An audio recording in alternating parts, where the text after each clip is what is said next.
आपके साथ ऋतु ज्ञानवानी। सबसे पहले बात दिल्ली की, लाल कृष्ण आडवाणी की तबीयत खराब हुई है, अस्पताल में भर्ती हैं। बता दें आपको, हालत खराब बताई जा रही है।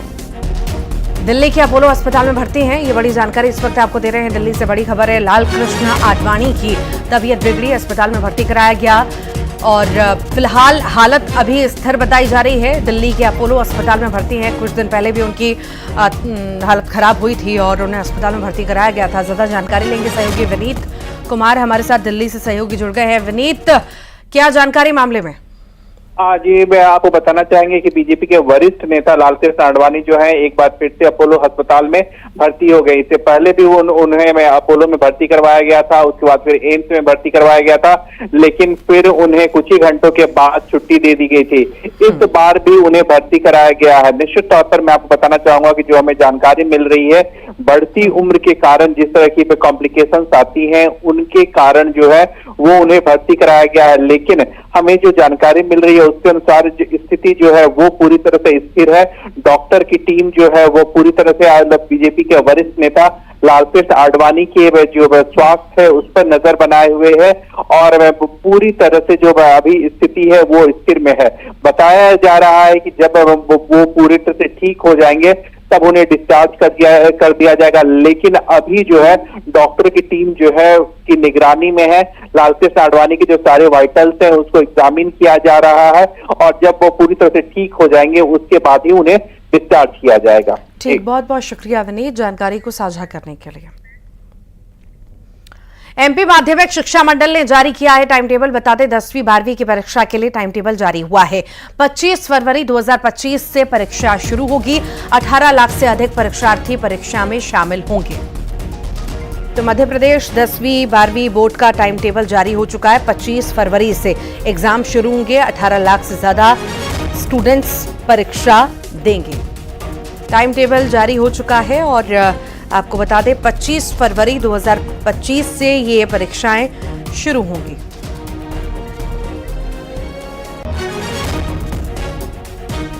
तो बड़ी जानकारी इस वक्त आपको दे रहे हैं। एमपी माध्यमिक शिक्षा मंडल ने टाइम टेबल जारी कर दिया है और आपको ये भी जानकारी दे दें कि 10वीं 12वीं की परीक्षा के लिए टाइम टेबल जारी हुआ है।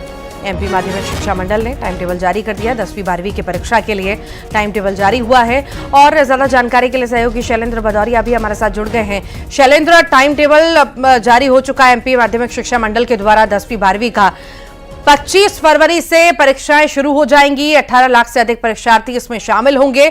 जानकारी और ज्यादा? बिल्कुल ऋतु, देखिए जिस तरीके से लगातार छात्र जो साल भर पढ़ाई करते हैं और उस वक्त का जिस वक्त का सबसे ज़्यादा इंतजार होता है वो होता है परीक्षा की घड़ियों का, कि आखिर परीक्षा किस तारीख से शुरू होगी और किस तारीख तक चलेगी। तो माध्यमिक शिक्षा मंडल बोर्ड ने जो 2024-2025 का शैक्षणिक वर्ष है उसके लिए 10वीं और 12वीं का टाइम टेबल घोषित कर दिया है। 25 फरवरी से एग्जाम शुरू होंगे और 25 मार्च तक ये एग्जाम चलेंगे, यानी लगभग 1 महीने तक ये एग्जाम चलने वाले हैं। और जिस तरीके से विभिन्न विषयों की अलग अलग तारीखों में परीक्षाएं होनी है, प्रदेश भर के जो नॉमिनेशन अब तक हुए हैं, यानी सरकारी या जो प्राइवेट स्कूलों में जो बच्चे दर्ज हुए हैं उनकी संख्या लगभग 18 लाख है। 10वीं और 12वीं की दोनों की मिलाकर 18 लाख परीक्षार्थी जो है इस परीक्षा में शामिल होने वाले हैं। इसके साथ ही अगर मैं बात करूं तो इसकी संख्या और अधिक इसलिए भी बढ़ जाएगी कि कई लोग ऐसे होते हैं जो रेगुलर स्कूल में पढ़ाई नहीं करते, सीधे परीक्षा फॉर्म जमा करते हो और प्राइवेट तरीके से जो है वो 10वीं और 12वीं की परीक्षा देते हैं। तो ये आधिकारिक आंकड़ा जो 18 लाख के आसपास है वो है जो जुलाई के सत्र में जिन लोगों ने स्कूलों में एडमिशन लिया है। तो ये सत्र जो है वो जो इस सत्र में जो संख्या है वो और अधिक बढ़ सकती है। लेकिन कहीं ना कहीं छात्रों के लिए एक बड़ी खबर ये यही कही जा सकती है कि अभी से उनको ये पता चल गया है कि फरवरी के माह से उनके एग्जाम शुरू हो जाएंगे और ऐसे में उनको तैयारियां करने के लिए पर्याप्त समय मिलेगा। जी ठीक, बहुत बहुत शुक्रिया शैलेंद्र जानकारी को साझा करने के लिए। बैतूल का जिक्र करेंगे। सीजेआई को धमकी देने वाला गिरफ्तार हुआ है। भीमसेना प्रदेश प्रभारी पंकज अतुलकर गिरफ्तार हुआ है। पंकज ने किया था जान से मारने की धमकी भरा पोस्ट। गंज थाना पुलिस ने पंकज अतुलकर को गिरफ्तार कर लिया है। 21 अगस्त को बता दें बड़े आंदोलन की तैयारी थी। आरक्षण पर फैसले को लेकर आंदोलन की तैयारी में थे। SC/ST आरक्षण में क्रीमी लेयर लागू करने के फैसले के विरोध में पंकज अतुलकर ने पोस्ट किया था। अब इसकी गिरफ्तारी हो चुकी है। तो सीजेआई को धमकी देने वाला ये आरोपी गिरफ्तार हुआ है। भीमसेना प्रदेश प्रभारी पंकज अतुलकर की गिरफ्तारी हुई है। पंकज ने ही जान से मारने का पोस्ट किया था, धमकी भरा पोस्ट इसके द्वारा किया गया था और अब जो है गंज थाना पुलिस ने इसे गिरफ्तार कर लिया है। आपको बता दें कि 21 अगस्त को बड़े आंदोलन की तैयारी भी इन लोगों की थी। आरक्षण पर फैसला लिया गया और इसको लेकर ही नाराजगी, आंदोलन की तैयारी, SC/ST आरक्षण में क्रीमी लेयर लागू करने के फैसले के विरोध में पंकज अतुलकर ने ये पोस्ट किया था और अब जाकर के इसकी गिरफ्तारी हुई है। ज्यादा जानकारी लेंगे, सहयोगी ऋषु नायडू हमारे साथ जुड़ गए हैं। ऋषु, CJI को धमकी देने वाला गिरफ्तार हुआ है, अब क्या ज्यादा जानकारी निकल के आ रही है इस मामले में? जी देखिए, जो पंकज अतुलकर है भीमसेना के प्रदेश प्रभारी है और जिला अध्यक्ष भी है वो भीमसेना का, उसे पुलिस ने अरेस्ट कर लिया है। जो सोशल मीडिया पर उसने पोस्ट किया था जिसमें सुप्रीम कोर्ट के CJI को सीधे सीधे धमकी भरा ये पोस्ट था, उसमें काफी आपत्तिजनक बातें लिखी थी CJI के खिलाफ। इससे पंकज अतुलकर को गंज थाना पुलिस ने अरेस्ट कर लिया है। इसके खिलाफ 66 IT एक्ट 196(1) और 351 भारतीय न्याय संहिता के अंतर्गत मामला भी दर्ज कर लिया गया है। अभी फिलहाल जो है आरोपी पंकज अतुलकर को मेडिकल जांच के लिए जिला अस्पताल लाया गया है और यहाँ से उसे न्यायालय में पेश किया जाएगा। पुलिस का ये कहना है कि जितने भी उसने जो पोस्ट किए थे सभी की जांच की जा रही है। ठीक, बहुत बहुत शुक्रिया ऋषु जानकारी को साझा करने के लिए। छतरपुर का जिक्र करेंगे। बहुचर्चित शिवम हत्याकांड का खुलासा हुआ है। 4 लोगों ने की थी शिवम मिश्रा की हत्या। बता दें पुलिस ने 2 को गिरफ्तार किया, 2 फरार हैं। महिला मित्र को लेकर पुरानी रंजिश थी। हत्या के लिए मुख्य आरोपी ने 11 दिन का व्रत रखा था। 1 अगस्त को व्रत पूरा होते ही आरोपियों ने हत्या कर दी। हत्या के बाद मृतक का शव आरोपियों ने धसान नदी में ठिकाने लगाया था। आरोपियों के कब्जे से एक कार सहित हत्या में प्रयुक्त अन्य सामग्री को पुलिस ने बरामद कर लिया है। स्थिति जन्य एवं अन्य साक्ष्यों के आधार पर जब पूछताछ की तो ये सामने आया कि 2 मुख्य आरोपी दिव्यांशु पालिया और राहुल विश्वकर्मा और उनके साथ में 2 अन्य आरोपी, इन लोगों ने मिलकर के पूर्व रंजिश के वश जो एक महिला को लेकर के दिव्यांशु और शिवम के बीच में थी उसको बुलाया फ़ोन लगा करके बहाने से, और उसके बाद में जब अपने यहाँ पर बुलाया तो उसको मार करके उसकी हत्या कर दी। ज्यादा जानकारी के लिए सहयोगी नरेंद्र सिंह परमार हमारे साथ जुड़ गए हैं। नरेंद्र, क्या है मामला? हत्याकांड का जो है खुलासा तो हो चुका है, गिरफ्तारी भी हुई है, पूरी जानकारी दीजिए मामले में।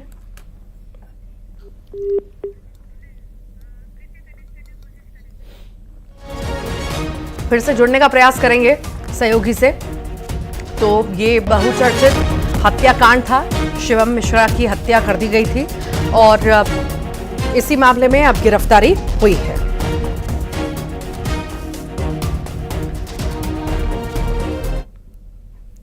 सागर रेलवे स्टेशन पर मारपीट हुई है। 2 नंबर प्लेटफॉर्म पर मारपीट हुई। बुजुर्ग दंपत्ति से एक युवक ने मारपीट की। मारपीट का वीडियो भी सामने आया है। बता दें मारपीट करने वाला ऑटो चालक बताया जा रहा है। ऑटो चालक को पुलिस ने गिरफ्तार कर लिया है। कोतवाली थाना क्षेत्र का ये मामला बताया जा रहा है।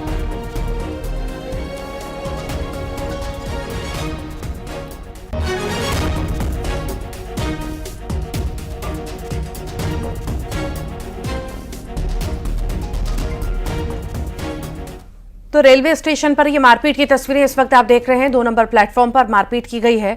ऑटो चालक बताया जा रहा है जिसके द्वारा ये मारपीट को अंजाम दिया गया। बुजुर्ग दंपत्ति से ये मारपीट की तस्वीरें सामने आई हैं। सागर रेलवे स्टेशन का ये मामला है। फिलहाल वीडियो के आधार पर अभी जांच पड़ताल चल रही है। 2 नंबर प्लेटफॉर्म पर मारपीट, बुजुर्ग दंपत्ति से एक युवक ने मारपीट की। बताया जा रहा है कि मारपीट करने वाला ऑटो चालक है। ऑटो चालक को पुलिस ने गिरफ्तार कर लिया है।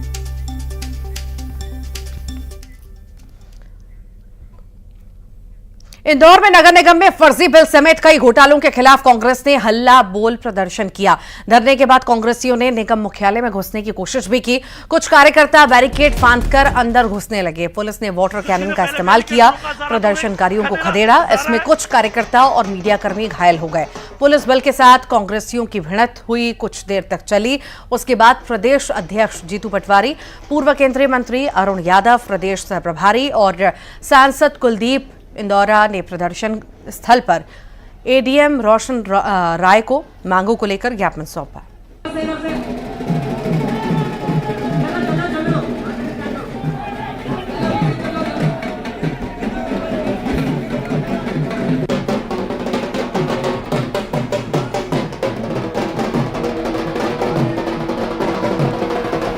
तो इस वक्त आप ये जो तस्वीरें हैं, एक्सक्लूसिव तस्वीरें देख रहे हैं, किस तरह से कार्यकर्ताओं में जुमा झटकी हुई है। वाटर कैनन का इस्तेमाल जो है प्रशासन की टीम को करना पड़ा और सभी को यहाँ से खदेड़ना पड़ा। लाठीचार्ज भी यहाँ पर करना पड़ा। वाटर कैनन से यहाँ पर खदेड़ा गया। कार्यकर्ताओं को बड़ी संख्या में इकट्ठा हो गए थे, हंगामा कर रहे थे, जुमा झटकी हुई। दरअसल फर्जी बिल घोटाले के खिलाफ ये प्रदर्शन करने पहुंचे थे और इसी दौरान जो है बेकाबू ये भीड़ हो गई और झूमा झटकी होने लगी और इसी बीच पुलिस को वाटर कैनन का इस्तेमाल करना पड़ा और खदेड़ना पड़ा सभी को। एसटी/एससी आरक्षण में उपवर्गीकरण को लेकर आदिवासी विधायक विक्रांत भूरिया ने सवाल उठाया। उन्होंने कहा कि एसटी/एससी आरक्षण में उपवर्गीकरण का अधिकार राज्य को देने से जातीय संघर्ष बढ़ेगा। सुप्रीम कोर्ट को अपने फैसले पर पुनर्विचार करना चाहिए। उन्होंने क्या कुछ कहा है, आइए सुनिए। SC/ST समाज के आरक्षण का उपवर्गीकरण करना, ये आरक्षण को समाप्त करने का एक भ्रसक प्रयास है। इससे समुदायों के बीच में संघर्ष और ज्यादा बढ़ेगा और कहीं ना कहीं आरक्षण पूरी तरह से आरक्षण का राजनीतिकरण हो जाएगा, क्योंकि जो सुप्रीम कोर्ट ने आदेश दिया है उसमें यह अधिकार उन्हें राज्य सरकारों को दे दिया है। अब राज्य सरकारें अपनी सुविधा अनुसार पॉलिटिकल माइलेज लेने के लिए अपने हिसाब से आरक्षण का उपवर्गीकरण कर देगी। इस पर तत्काल कोर्ट को रोक लगाना चाहिए और उनका जो निर्णय है उस पर पुनर्विचार करना। ज्यादा जानकारी के लिए सहयोगी वासु हमारे साथ जुड़ गए हैं। वासु, ये ST/SC आरक्षण में उपवर्गीकरण को लेकर अब कहीं ना कहीं कई सारे सवाल उठने लगे हैं। यहाँ पर आदिवासी विधायक विक्रांत भूरिया ने भी कई सारे सवाल उठाए हैं। आखिर किस तरह से इसे देखा जाए? बिल्कुल, देखिए, जो सुप्रीम कोर्ट का निर्णय आया है उसके बाद अलग अलग जो राय है वो राजनेताओं की हो या फिर अन्य लोगों के वो सामने आने लगी है और सियासत भी इस पूरे मामले को लेकर गरमाने लगी है। कांग्रेस विधायक विक्रांत भूरिया का ये कहना है कि अगर स्टेट के हाथ में इस तरीके के पावर्स जाएंगे तो फिर इसका इस्तेमाल पॉलिटिकल माइलेज लेने के लिए होगा। चुनावों में किस तरीके से इसका इस्तेमाल किया जा सके उसको लेकर होगा। उन्होंने इसके पीछे तथ्य बताया है कि हमेशा से जो भेदभाव हुआ है वो जाति आधार पर हुआ है। पिछड़ी जातियों को पहले आगे बढ़ने का मौका नहीं दिया गया, इसलिए आरक्षण लागू किया गया था। आर्थिक आधार पर या गरीबी अमीरी को लेकर कभी भारत में जो भेदभाव की स्थिति है वो नहीं बनी है। तो ये व्यवस्था जो है वो आरक्षण के लिए आने वाले समय में खतरनाक हो सकती है। जी ठीक, बहुत बहुत शुक्रिया जानकारी को साझा करने के लिए वासु। MP के सभी जिलों के प्रभारी मंत्री तय हुए हैं। आज शाम को मिलेगा प्रभार। CM डॉक्टर मोहन यादव ने नाम फाइनल कर दिए हैं और आज शाम को वो सभी नाम सामने आ जाएंगे। तो सभी जिलों के प्रभारी मंत्री तय कर दिए गए हैं और आज शाम को प्रभार इन सभी को मिल भी जाएगा। CM डॉक्टर मोहन यादव ने नाम फाइनल कर दिए हैं।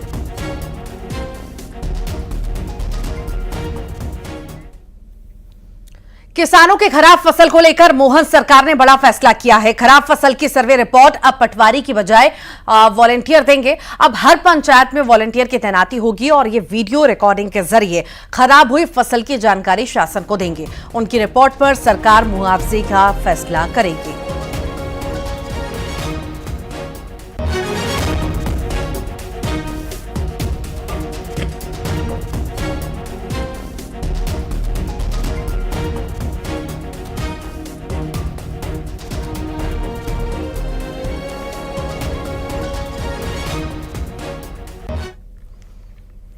तो CM डॉक्टर मोहन यादव ने बड़ा ऐलान किया है। MP में पहली बार सरकार मनाएगी जन्माष्टमी।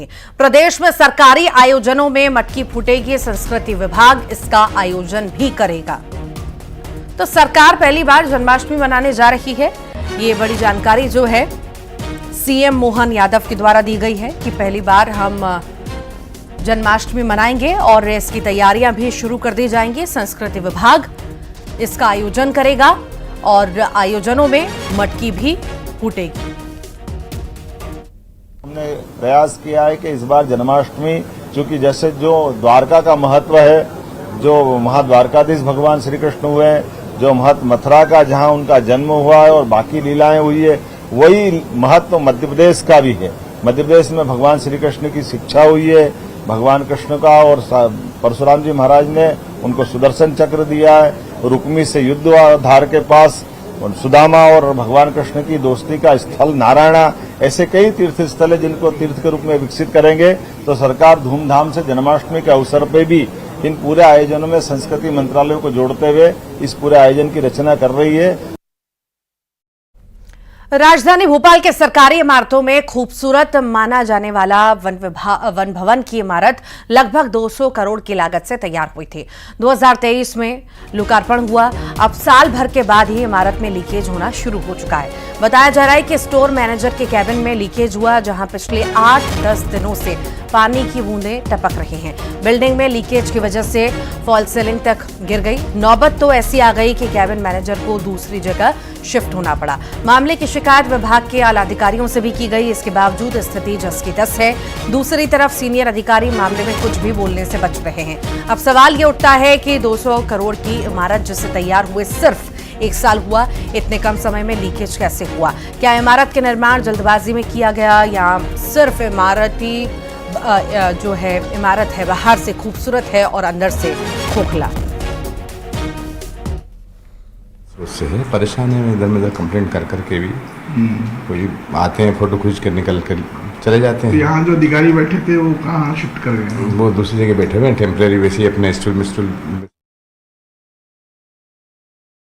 आंगनवाड़ी सहायिका की पिटाई की गई, लाठी डंडों से पति ने पीटा है। पिटाई का वीडियो भी सामने आया है। 1 जुलाई का ये वीडियो बताया जा रहा है और अब इस पूरे मामले में आरोपी पति को गिरफ्तार भी कर लिया गया है। धार की तस्वीरें जहां पर महिला से पिटाई, मारपीट लाठी डंडों से की गई है और महिला के पति के ही द्वारा ये मारपीट की गई और अब जो है गिरफ्तारी पति की हो चुकी है।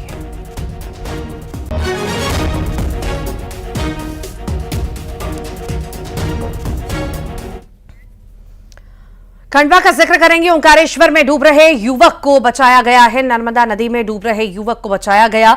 युवक के रेस्क्यू का वीडियो भी सामने आया है। लोगों ने डूबते देख एसडीआरएफ को सूचना दी। एसडीआरएफ की टीम ने युवक की जान भी बचाई।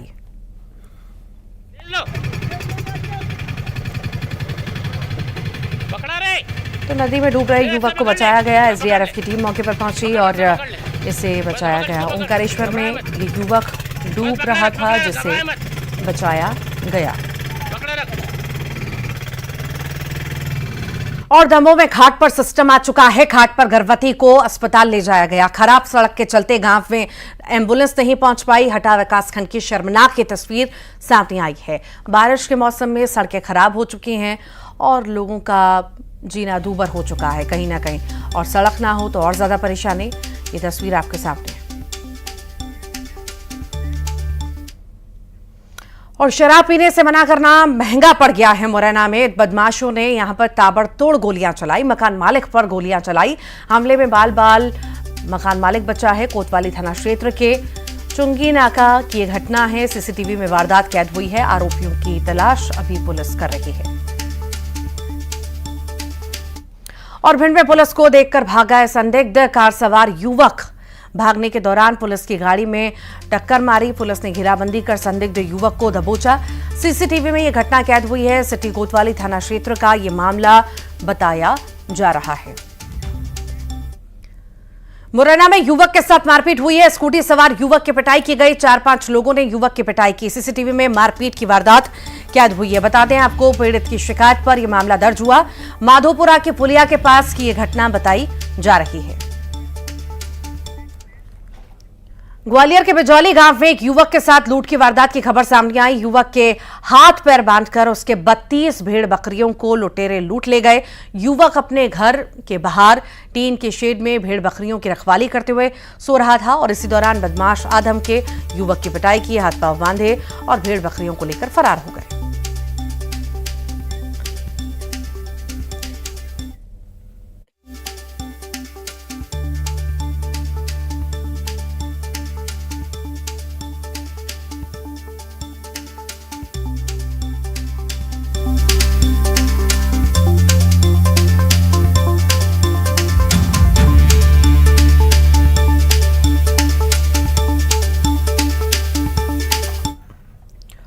और आइए अब देखेंगे टॉप 20। इंदौर में